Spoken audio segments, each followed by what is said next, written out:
Hello students, welcome back. Today in this lecture we are going to discuss 2015 paper 1 chemistry portion. So we begin with the first question that was asked in the exam, and the first question says that match the following. तो आपको दो column दे रखे हैं A and B. Column A के अंदर कुछ chemicals के नाम हैं. So first is NaOH, sodium hydroxide. Second chemical is calcium oxide, CaO. Third chemical is acetic acid, that is CS3COH. And fourth chemical is hydrochloric acid, HCl. B column में आपको दिया गया, first is strong acid, then alkali, strong acid. Second दिया गया alkali. Third दिया गया weak acid. And fourth is base. तो ये ऑप्शंस गिवन है. अब बच्चों NaOH हमने पढ़ा था 10th क्लास में, क्या होता है? It is an alkali. Calcium oxide, metal oxide जो है वो क्या होते हैं? Basic in nature, so it is a base. Acetic acid या फिर इथेनोइक एसिड, ये एक वीक एसिड है. And HCl is a strong acid.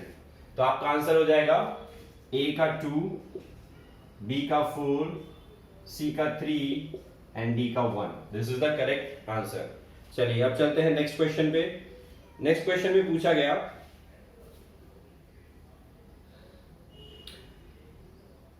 Which of the following is used in making gun powder. Gun powder जो कि एक explosive होता है, उसको बनाने के लिए कौन सा केमिकल यूज किया जाता है इनमें से? चार ऑप्शंस गिवन थे. ठीक है, गन पाउडर बनाने में कौन सा केमिकल यूज होता है? First option that is given is magnesium sulfate, MgSO4. Second is potassium nitrate. Third chemical is sodium stearate, sodium stearate. Formula होता है C17H35COONA. This is the formula of sodium stearate. And fourth is calcium sulfate, CaSO4. तो बच्चों जितने भी explosives होते हैं उसके अंदर नाइट्रेट सॉल्ट जो है वो प्रेजेंट होता है, क्योंकि ये थर्मली कंस्टेबल होते हैं और इजीली एक्सप्लोड हो जाते हैं. Answer will be B. तो सेकंड क्वेश्चन का आंसर आ गया B. Potassium nitrate is used to make gunpowder. अब चलते हैं next question. Next question says the cleansing action of soap and detergent in water is due to the formation ओ.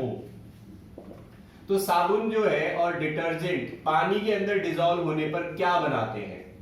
ठीक है, तो हमें चार ऑप्शंस दिए गए हैं. First option is micelle, second is salt, third is acid and fourth is base. Again a 10th class question. हमने पढ़ा था सोप जो है वो एक माइसिल की फॉर्मेशन कर लेती है जब पानी के अंदर डिसॉल्व किया जाता है तब. तो ये हो जाता है हमारा micelle. Answer will be A. Micelle formation होती है. सोप खुद एक सॉल्ट होती है और सोप जो है उसको प्रिपेयर करने के लिए एसिड का और बेस का जो है वो यूज किया जाता है. तो सोप का एक्शन होता है ड्यू टू माइसिल फॉर्मेशन. चलिए अब चलते हैं next question. Next question says that the chemical used as a developer in photography is. Developer, negative से फोटो बनाने के लिए जो केमिकल यूज किया जाता है उसको बोला जाता है डेवलपर. तो डेवलपर फोटोग्राफी में क्या यूज होता है बच्चों? हाइपो सॉल्यूशन बोलते हैं इसको, हाइपो सॉल्यूशन. और फॉर्मूला क्या होता है हाइपो सॉल्यूशन का? तो आपने पढ़ा था 10th क्लास के अंदर. Hypo solution is nothing but sodium thiosulphate. तो हमें चार ऑप्शंस दे रखे हैं. Sodium sulphate, sodium sulphide, sodium thiosulphate and fourth option is sodium sulphide. तो correct option will be sodium thiosulphate. This will be the answer. अब चलते हैं नेक्स्ट क्वेश्चन पे. Next question is washing soda is the common name of. Washing soda जो है वो किसका common name होता है? तो बताओ वॉशिंग सोडा का फॉर्मूला क्या होता है? The formula of washing soda is Na2CO3 dot 10H2O। तो इसने पूछा कि वॉशिंग सोडा जो है इसका केमिकल नेम क्या होगा, तो sodium carbonate is the chemical name of washing soda. तो यहां पर चार ऑप्शंस दे रखे हैं। कैल्शियम कार्बोनेट, कैल्शियम कार्बोनेट को तो लाइमस्टोन बोला जाता है। मैग्नीशियम कार्बोनेट, इसका कोई कॉमन नेम नहीं है।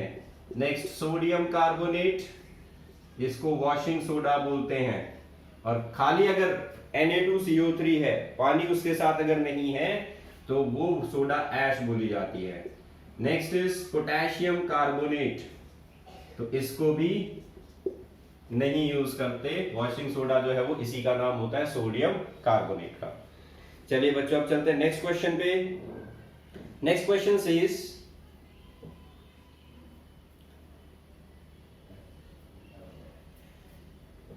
which one of the following does not wet the wall of the glass vessel in which it is kept?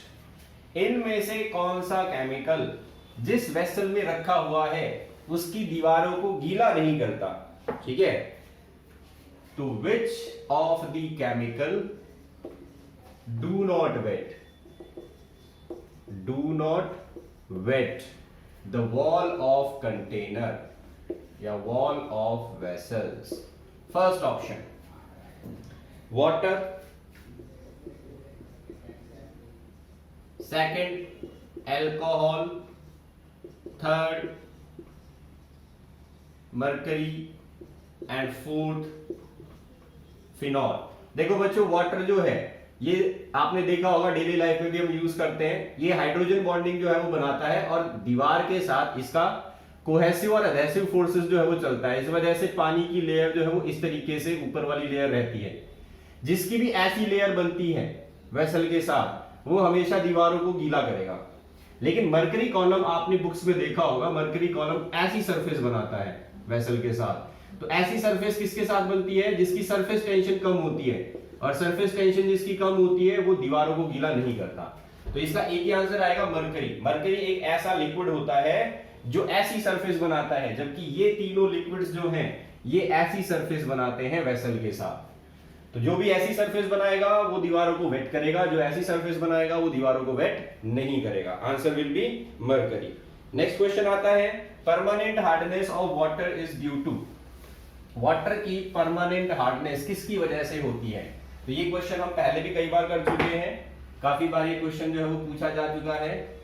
Permanent hardness और टेम्पोरेरी हार्डनेस, ये याद रखना बच्चों। Permanent hardness is due to chlorides and sulphates of calcium and magnesium. तो sulphate हो गया CaSO4 और MgSO4। ठीक है, ये केमिकल्स जो है वो यूज किए जाते हैं। Sorry, these chemicals are present and they are responsible for permanent hardness of water। लेकिन अगर हम टेम्पोरेरी हार्डनेस की बात करें तो CaHCO3 whole twice and MgHCO3 whole twice, calcium bicarbonate और magnesium bicarbonate, these are responsible for temporary hardness। तो हमें ऑप्शंस दिए गए हैं, देखिए क्या क्या ऑप्शंस दे रखे हैं। Sulphate of sodium and potassium, sulphate of calcium and magnesium. तो sulphate of sodium and potassium, sulphate of calcium and magnesium, carbonate of sodium and magnesium, and fourth option is bicarbonate HCO3 minus of calcium and magnesium। तो ये तो temporary hardness के लिए responsible है students, और permanent hardness के लिए sulphates responsible होते हैं। तो आंसर आ जाएगा बी। अब चलते हैं नेक्स्ट क्वेश्चन पे। Next question says that you have a reaction, और इस रिएक्शन में ये बताओ कार्बन किसका रोल प्ले कर रहा है। तो रिएक्शन हमें दे रखी है ZnO+C, it gives us Zn+C। हमें बताना है इसके अंदर कार्बन जो है वो किसका रोल प्ले कर रहा है। फर्स्ट ऑप्शन दिया गया, it is acting as an acid. Second, it is acting as a base. Third, it is acting as an oxidising agent, oxidising agent. And fourth it is acting as a reducing agent.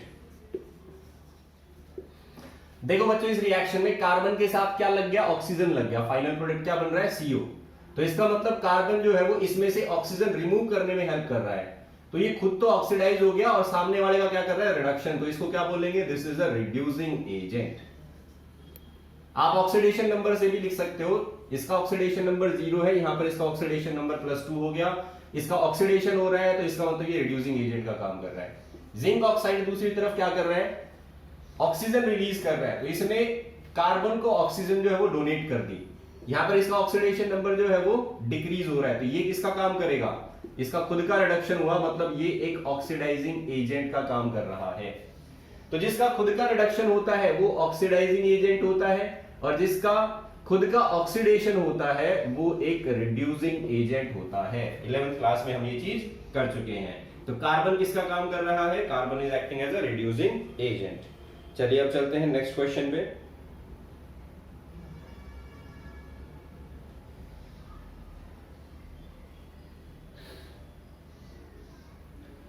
Next question में पूछा गया thermal conductivity of aluminium, copper and stainless steel increases in the order.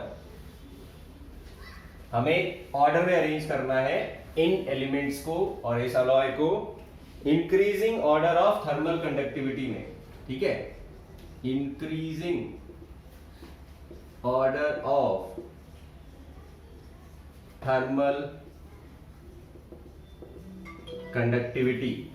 क्या क्या दे रखे, copper, aluminium and stainless steel. तो बच्चों copper जो है ये बेस्ट कंडक्टर होता है हीट और इलेक्ट्रिसिटी का, सबसे ज्यादा तुम्हें थर्मल कंडक्टिविटी कॉपर की मिलेगी, फिर एल्यूमिनियम की मिलेगी और फिर स्टेनलेस स्टील की। तो ये हो जाएगा आंसर हमारा। 4 ऑप्शन हमें गिवन है। पहला ऑप्शन दे रखा है स्टेनलेस स्टील, फिर एल्यूमिनियम, फिर copper.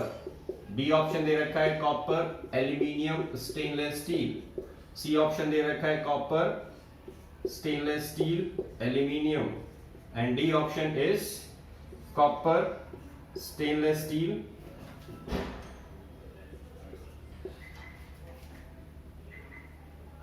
aluminium, copper, stainless steel।